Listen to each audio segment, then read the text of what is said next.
अखण्डमण्डलाकारं व्याप्तं येन चराचरं तत्पदं दर्शितं येन तस्मै श्रीगुरवे नमः। Hari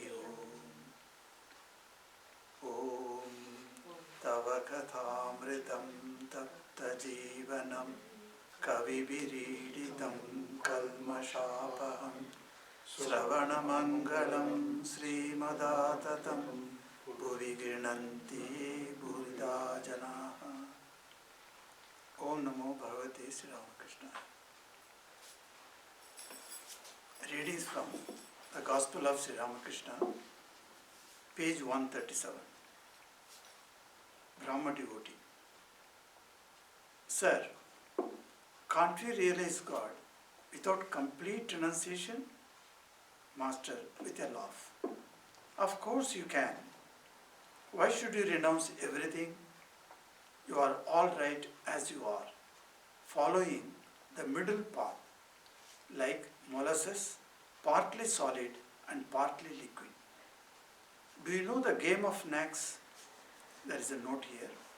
In the Indian card game of nags, the object is to stay in the game by scoring under 17 points. Anyone scoring 17 points or more has to retire. Having scored the maximum number of points, I am out of the game. I can't enjoy it. But you are very clever. Some of you have scored 10 points, some 6 and some 5. You have scored just the right number. So you are not out of the game like me. The game can go on. Why? That's fine. All laugh. I tell you the truth. There is nothing wrong in your being in the world. But you must direct your mind toward God. Otherwise, you will not succeed. Do your duty with one hand and with the other hold to God. After the duty is over, you will hold to God with both hands. It is all a question of the mind. Bondage and liberation are of the mind alone. The mind will take the color you dye it with. It is like white clothes just returned from the laundry. If you dip them in red dye, they will be red. If you dip them in blue or green, they will be blue or green. They will take only the color you dip them in, whatever it may be. Haven't you noticed that if you read a little English, you at once begin to utter English words? Foot, it, meat.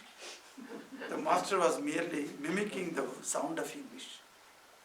Then you put on boots and whistle a tune and so on. It all goes together. Or if a scholar studies Sanskrit, he will at once rattle off Sanskrit verses. If you are in bad company, then you will talk and think like your companions. On the other hand, when you are in the company of devotees, you will think and talk only of God. Even if one lives in the world, one must go into solitude now and then. It will be of great help to a man if he goes away from his family, lives alone, and weeps for God even for 3 days. Even if he thinks of God for 1 day in solitude when he has the leisure, that too will do him good. People shed a whole jug of tears for wife and children, but who cries for the Lord? Now and then one must go into solitude and practice spiritual discipline to realize God.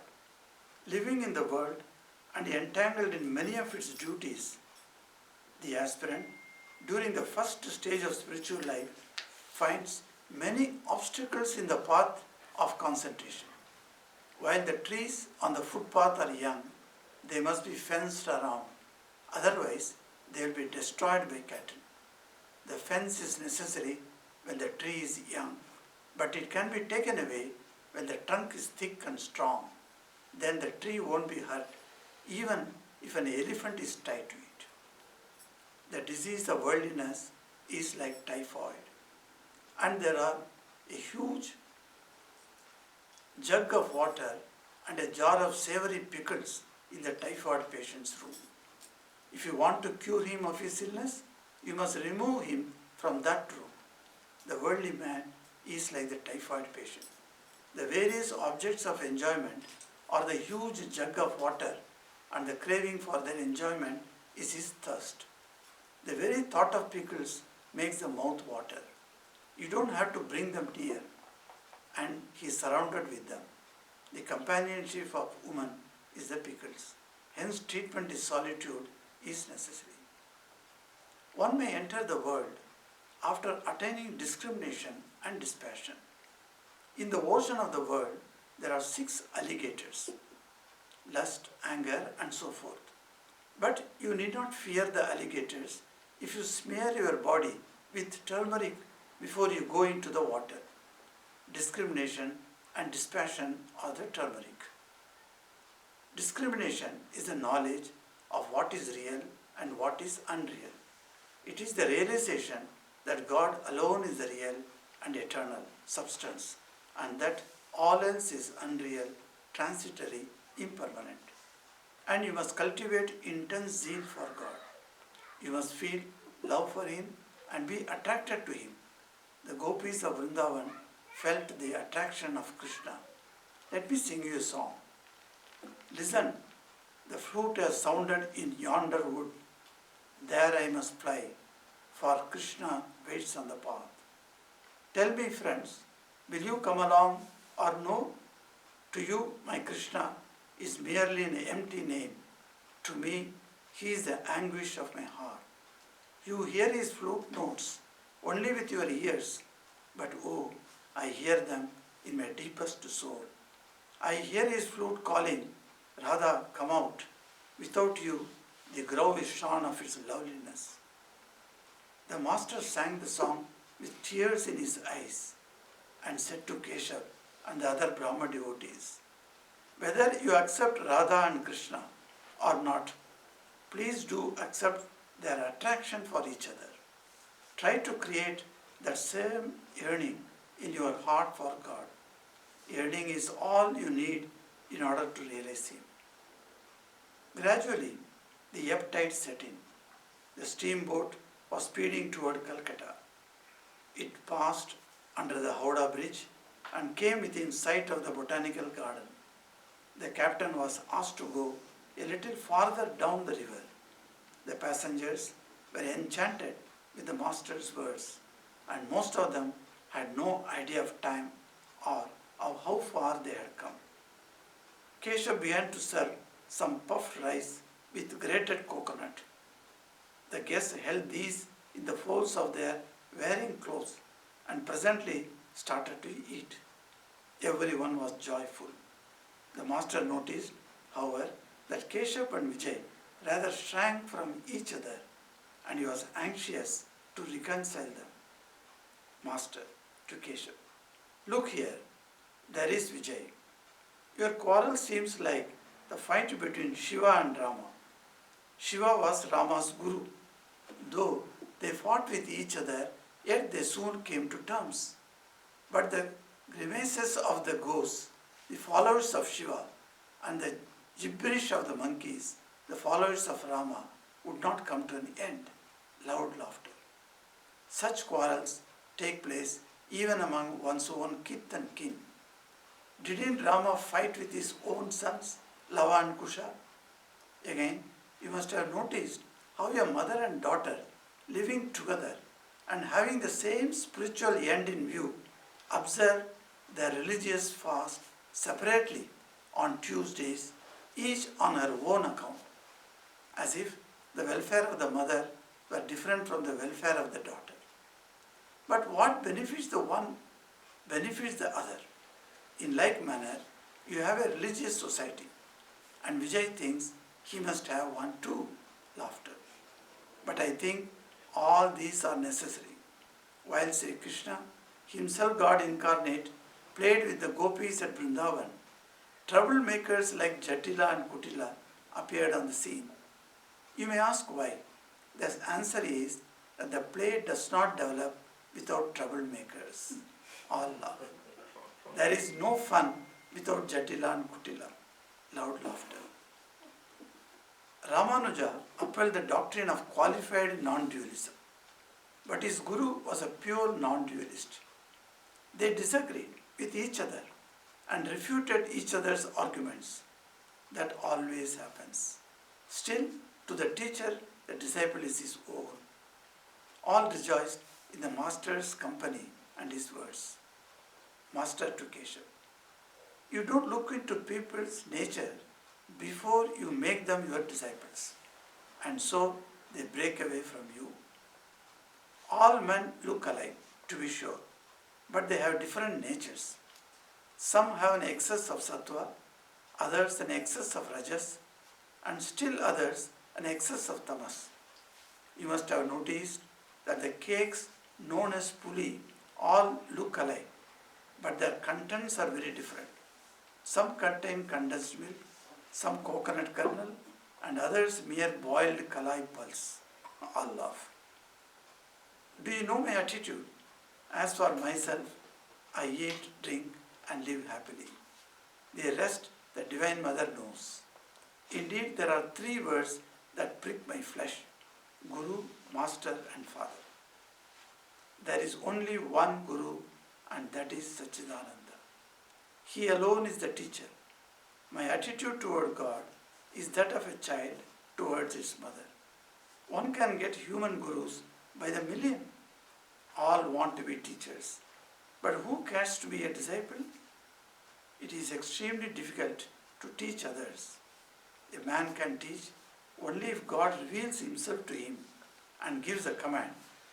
Narada, Sukadeva, and sages like them had such a command from God. And Shankara had it too. Unless you have a command from God, who will listen to your words? Don't you know how easily the people of Calcutta get excited? The milk in the kettle puffs up and boils as long as the fire burns underneath. Take away the fuel and all becomes quiet.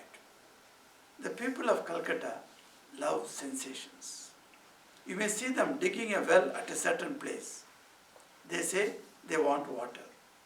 But if they strike a stone, they give up that place. They begin at another place, and there, perchance, they find sand. They give up that second place too. Next, they begin at a third. And so it goes on. But it won't do if a man only imagines that he has God's command. God does reveal himself to man and speak. Only then may one receive his command. How forceful are the words of such a teacher? They can move mountains. But mere lectures? People will listen to them for a few days and then forget them. They will never act upon mere words. At Kamarpukur, there is a small lake called Haldarpukur. Certain people used to befoul its banks every day. Others, who came there in the morning to bathe, would abuse the offenders loudly. But next morning, they would find the same thing. The nuisance didn't stop. All laugh. The villagers finally informed the authorities about it. A constable was sent, who put up a notice on the bank which read, "Commit no nuisance." This stopped the miscreants at once. All laugh. To teach others, one must have a badge of authority. Otherwise, teaching becomes a mockery. A man who is himself ignorant starts out to teach others, like the blind leading the blind. Instead of doing good, such teaching does harm. After the realization of God, one obtains an inner vision. Only then can one diagnose a person's spiritual malady and give instruction. Without the commission from God, a man becomes vain. He says to himself, "I am teaching people." This vanity comes from ignorance, for only an ignorant person feels that he is the doer. A man verily becomes liberated in life if he feels God is the doer. He alone is doing everything. I am doing nothing. Man's sufferings and worries spring only from his persistent thought that he is the doer. You people speak of doing good to the world. Is the world such a small thing? And who are you, pray, to do good to the world? First realize God, see Him by means of spiritual discipline. If He imparts power, then you can do good to others, otherwise not. So welcome to this gospel class. It's a very beautiful passage that we read. This comes under a chapter called the Master and Keshav. Keshav one day, rather he had a great desire to take Sri Ramakrishna in a cruise, in a boat, steamboat. You know, those days steamboats were there. Even now we have steamboat in Hooghly river.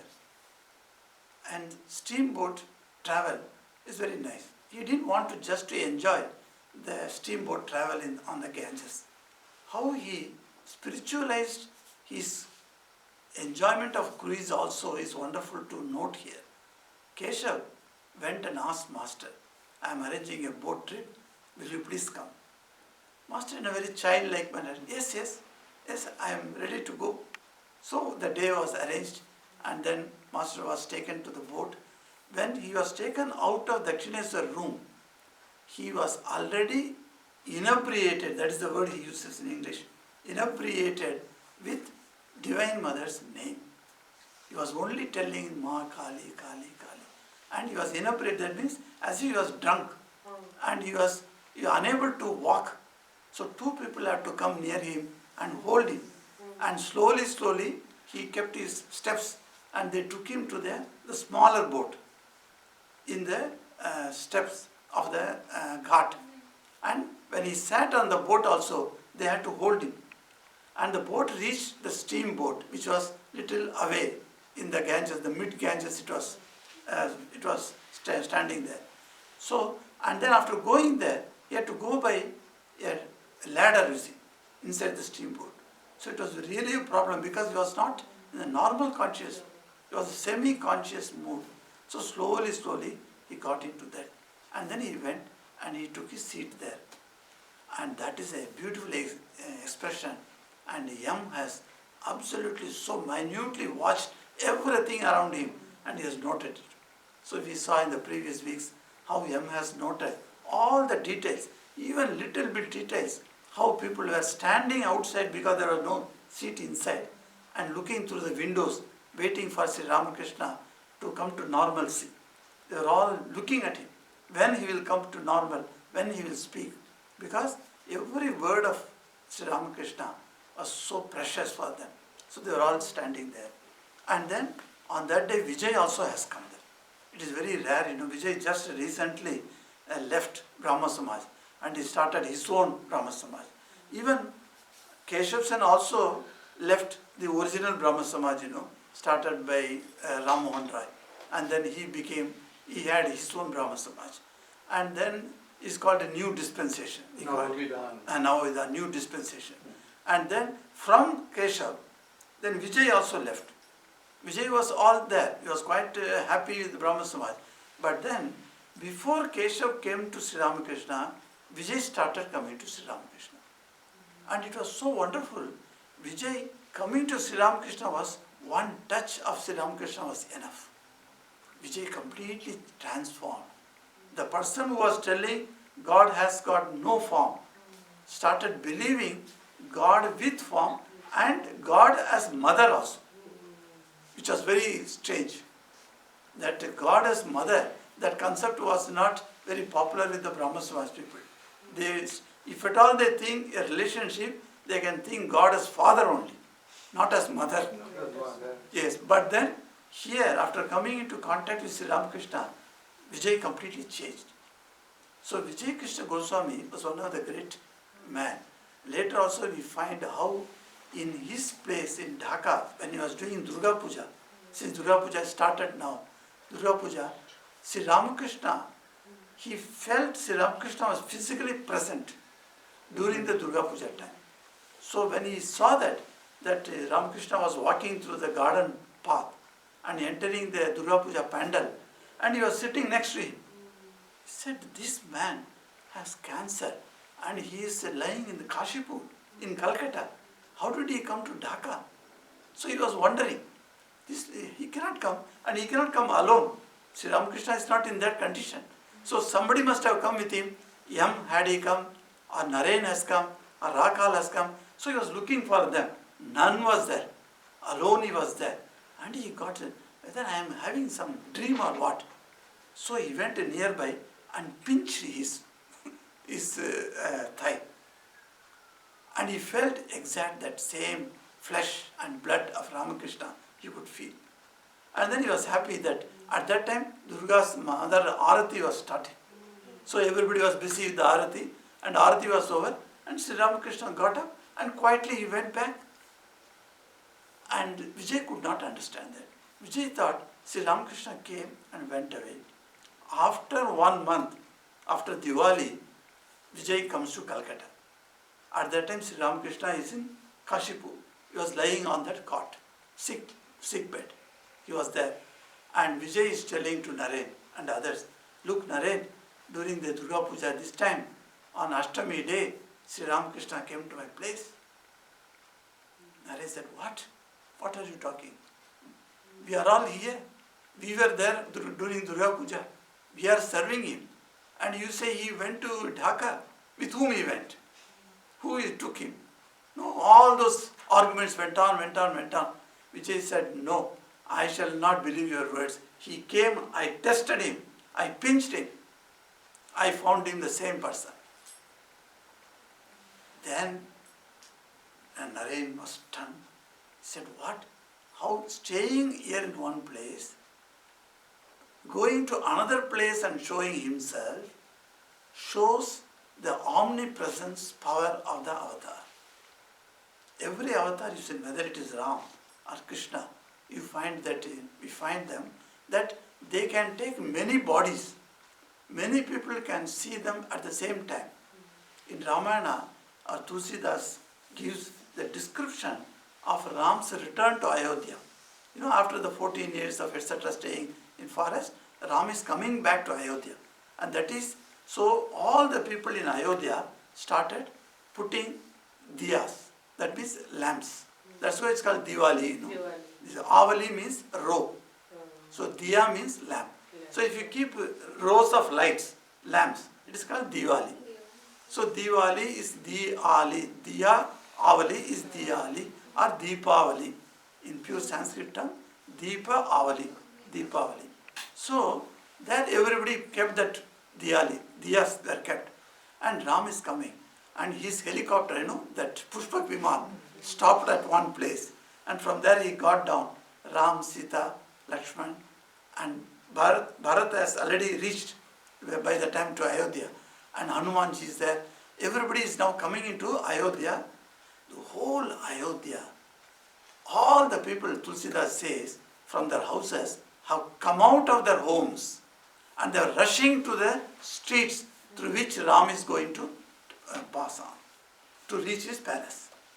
And all of them are walking on the roads, and hundreds and millions of people have joined there.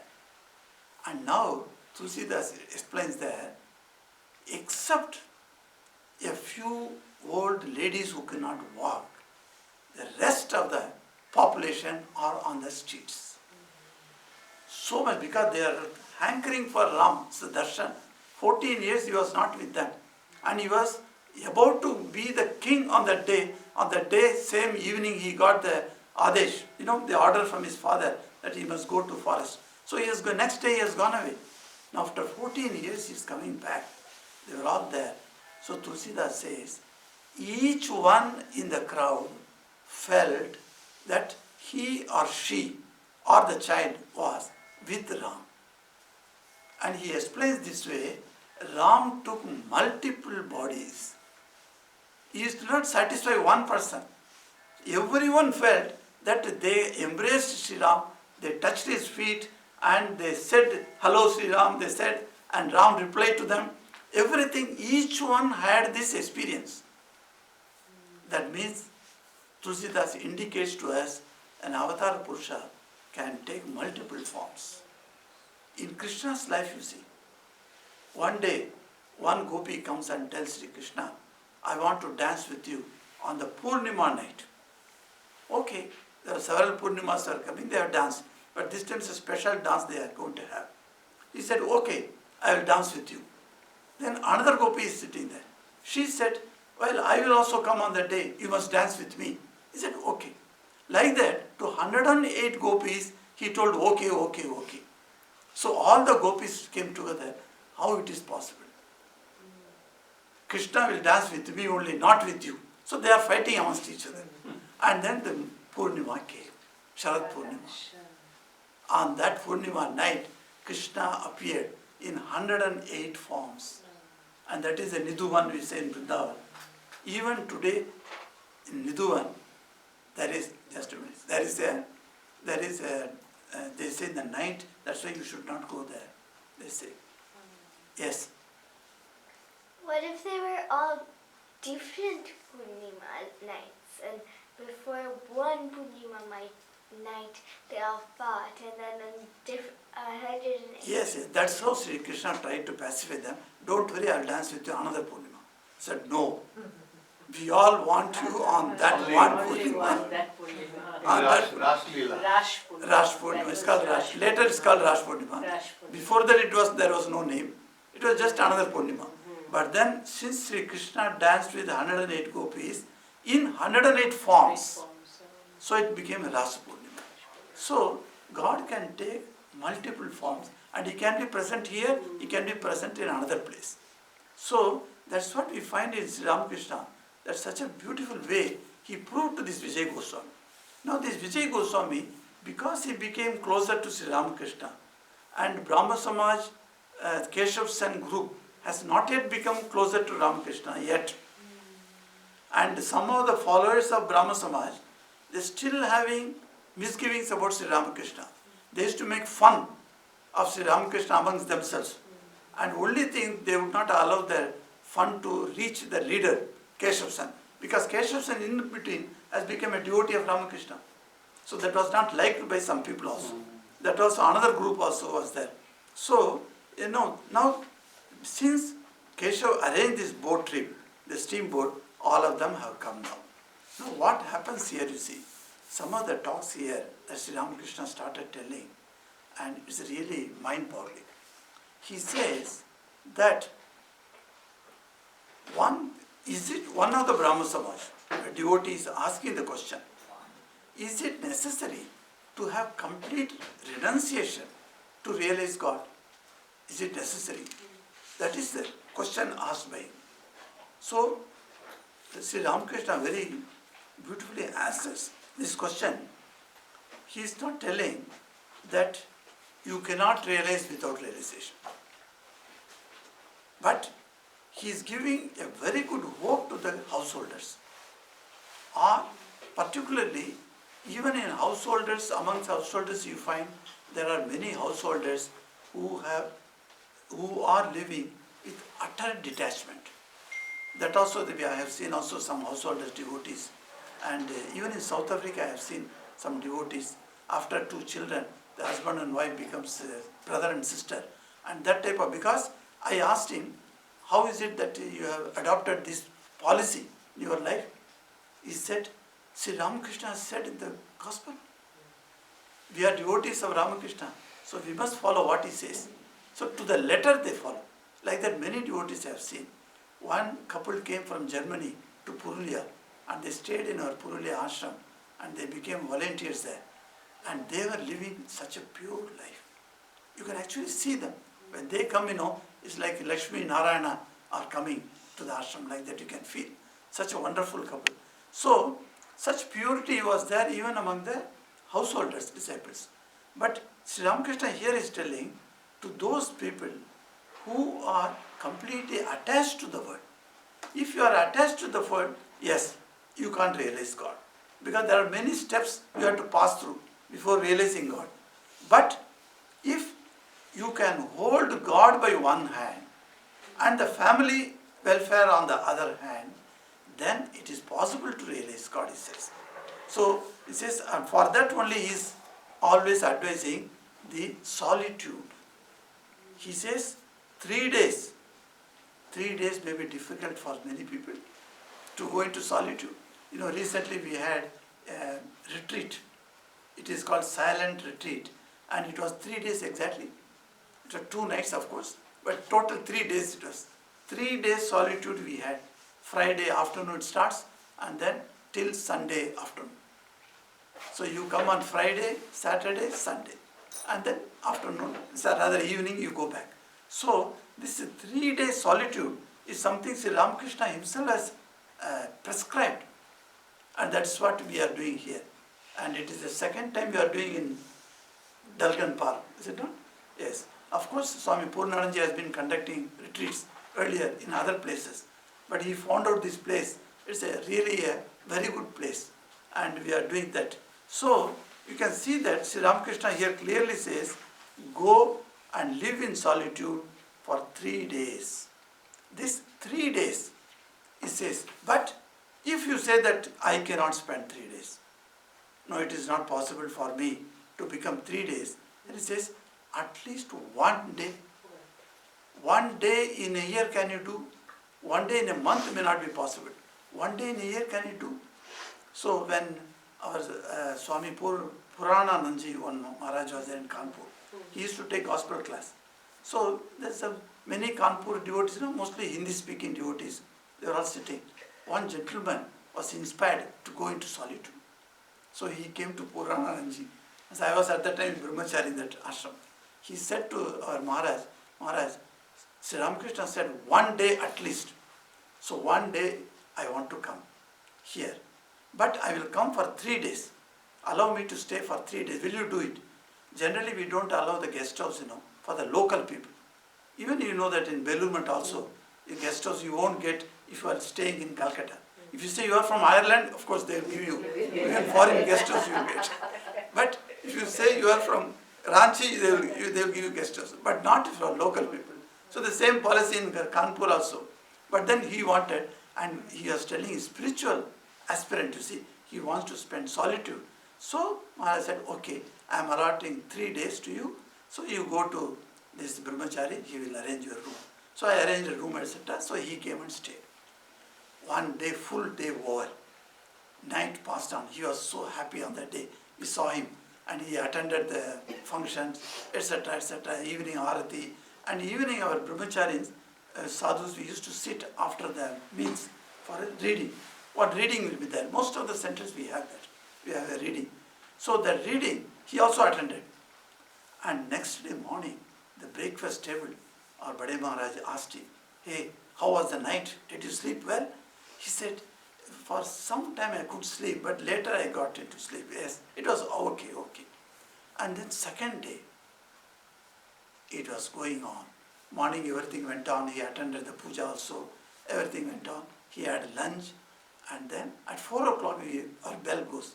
Here only we don't have a bell to eat because only we two are there. So there is no bell for us. He comes and calls me or I go and call him. Maharaj, will you have a coffee? Then Maharaj comes out. So if he sees that I am in my room, he calls me. So we both, no bell is required. But in big ashram where many people are there, you have to give a bell. So that's a tradition. See, Swamiji started this tradition of giving bell at Mayavati. Mayavati, he was alone and Swarupananji was there, his disciple. Only 2 people. And Swamiji says, Swarupananda, go and give the bell and then we will sit for lunch. Then Swarupananda was very nice. He was very intelligent also. He has written a book on Bhagavad Gita, word by word meaning. That's a very, very good book for beginners. So he went and asked Swamiji, only we two are there. Why you are wanting to give bell? Mayavati is situated in such a place on the hilltop. And 6 kilometers around, if you put a circle, 6 kilometers around, there is no village. All villages are beyond that one. You can listen to some of the bell that are tied on the cows, and the cows are moving around. You can hear that beautiful musical bells. And then Swamiji told him, look, by listening to the bell, if anybody is hungry, he wants to come. This is an invitation for the others, not for us. This was Swamiji started. So that bell giving was there. So in Kanpur, that bell was given, and this man came and had lunch. After the lunch, he met our Bade Maharaj. He said, Maharaj, I'm feeling very bad. I don't know what has happened. In those days, we didn't have mobile phones. So he's telling, I don't know, can I ring my house and find out everything's okay? So Maharaj said, okay, that may be a very normal anxiety, for a householder. Naturally, he must. So, okay, you use the phone. So he rang the phone, and then etc. over. Then evening after Aarti, he said, Maharaj, I must go home. Why? Tomorrow, one day is there, finish it and go. He said, no, I cannot stand. This separation from the family, I must go back. And he left. So, even 3 days prescription of Sri Ramakrishna is difficult to many, many millions of people. So, one day, can we do that? One day is also very difficult to many people. That's why even one day people do not go for solitude. But Sri Ramakrishna says, off and on, one must use this opportunity. That's why in many of the centers in India, we have this spiritual retreat or Bhakta Sammelan, as it is called, for one whole day. From morning 8 it starts up to night 8. You come away from the family and you stay there in the ashram and be there and attend all the programs. And the programs are scheduled in such a way. There are talks, there are music, there are then other items are there. So there are question answer session, there are one-to-one discussions. All those things are arranged the whole day. So you can only spend that. Even you can come with your family. But then none should talk to each other. Everybody must have absolute silence. So in that way, the retreat, if you can attend, that's a very good thing, he says. Why you should not, why you should have at least this one day solitude? Why not we remain in the home itself and then participate? He said, that is very good. It is possible, he says. But then the disease of worldliness, if it is there, and that is like typhoid. He gives a very beautiful example, which we all know. A typhoid patient should be kept in such a way that food is a very big regimen for him. It should be restricted. He says, typhoid patient has thirst. What is the thirst? He wants to eat pickles. You keep pickles, bottles of pickles in his room, and you put him there. And if you go away, he will start eating pickles because typhoid makes your tongue tasteless. So at that time you want to take pickles. I also eat pickle here when food is very tasteless, I find. Then what to do? Take one pickle and eat it. So to eat, for the tongue's taste, you require pickle. So typhoid patient is there. For him, as the pickle improves the taste for him, so also the man of worldliness, for him, this lust is like that. So that woman and gold, as Sri Ramakrishna used to say, Kamini Kanchan. These are the 2 words he used to use. So that is like that. So he says, no, one must not stay in that room. Then he says, one must get dispassion and discrimination. That is Vivek and Vairagya. Discrimination is Vivek and dispassion is Vairagya.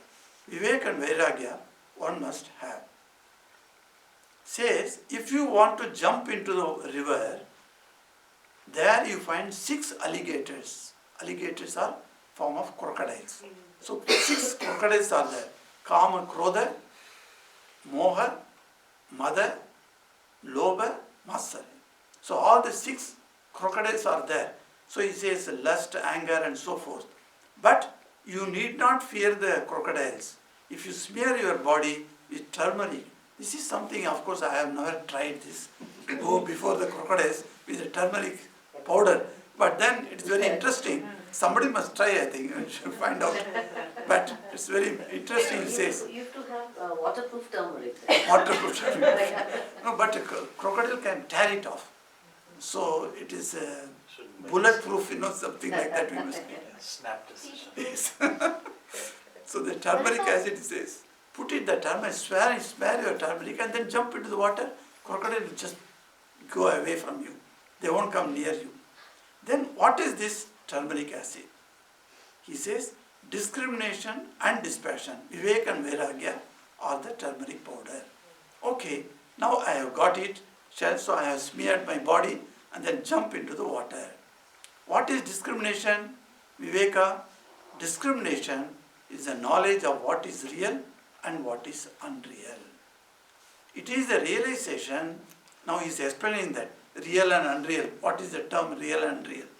What is reality? Real is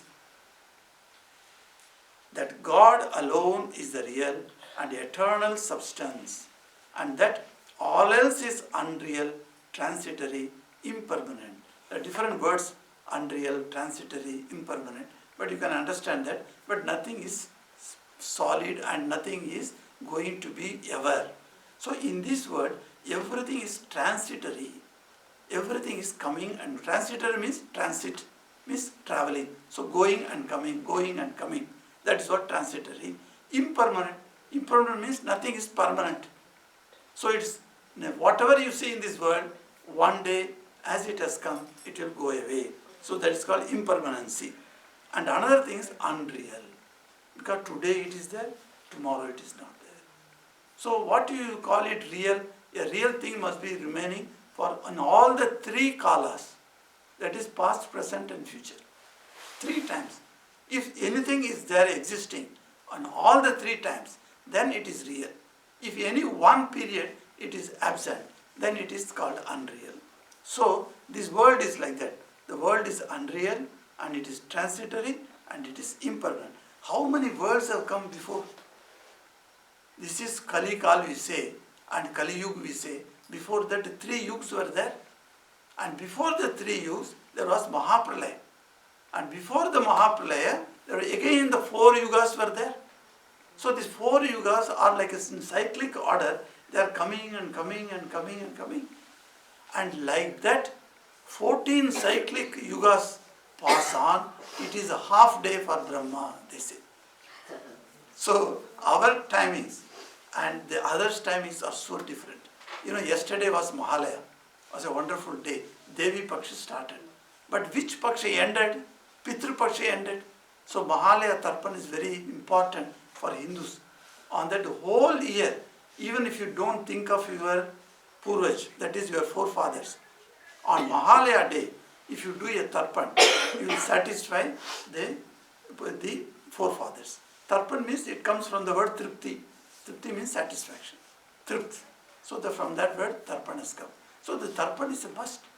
Even in other places, in India, many people are not, even modern people are not willing to follow the Tarpan Kriyas, etc.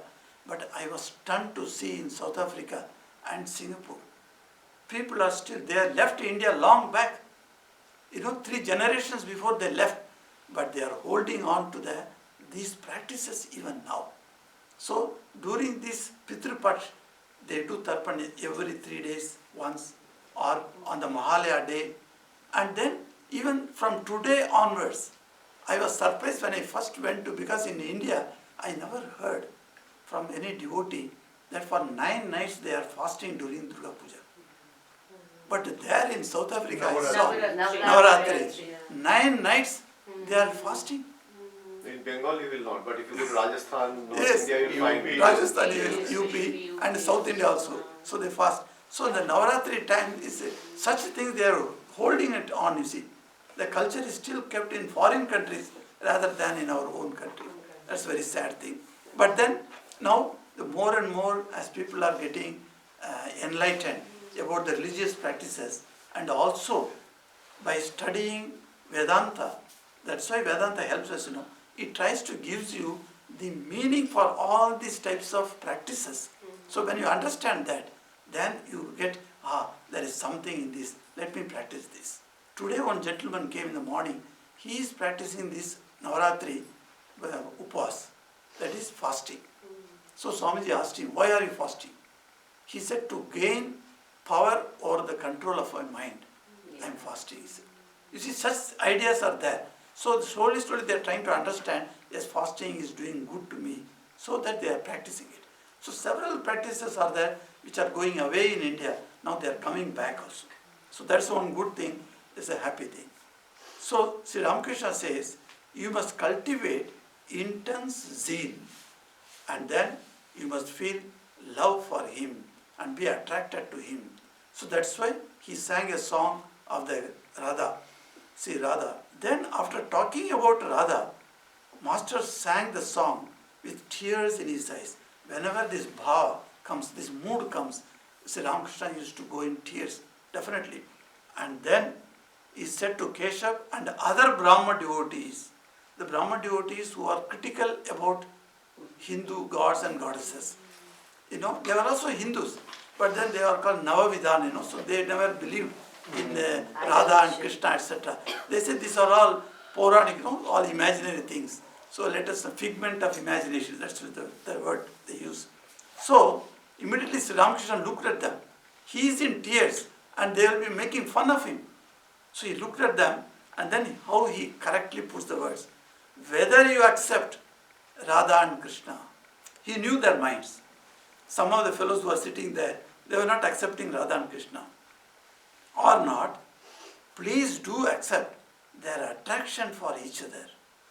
Try to create the same yearning in your heart for God. How Radha felt for Sri Krishna, the same way you create a yearning in your mind for your Ishta Devata. Whatever God, God here, your Ishta Devata. Whoever you think that you are Ishta, then towards that personality, that Godhead, you have to create that yearning in your heart. Yearning is all you need in order to realize Him. You will never find Sri Ramakrishna telling, you must study several scriptures for realizing God. You must go away and go to Rishikesh and do tapasya to realize God. All those ideas were there in our tradition. But in the Gospel of Sri Ramakrishna, because it is meant for the modern Jew, modern Yuga, so he said, he knows that we will not be able to do all those things, even austerities. He tells his disciples, hey, I have done 16 annas austerities. You do 1 anna, that is enough, he says. That's why austerities also, you cannot do in this age. How much austerities you can do? So, all those things he knows that. That's why so beautifully he gives us. Yearning is all you need in order to realize Him. So the steamboat was going on. Yam describes here, and Keshav was so interested in listening to Sri Ramakrishna and moved by the words, and he is telling the captain of the ship, you take the boat little farther. So that some more amount of time can be had with Sri Ramakrishna. If it returns to Dakshineswar earlier, then Ramakrishna will get down. So we lose the company. So let the time go, pass on more. So that's how beautifully he has put it. So we shall continue some other time. Om Niranjanam Nityam Anantarupam Bhaktanukampa Drita Vigraham Vai Ishavasaram Parameshamidhyam Tam Ramakrishnam Shirasa Namamaha. Hari Om Tat Sat Sri Ramakrishna Arpanamastu.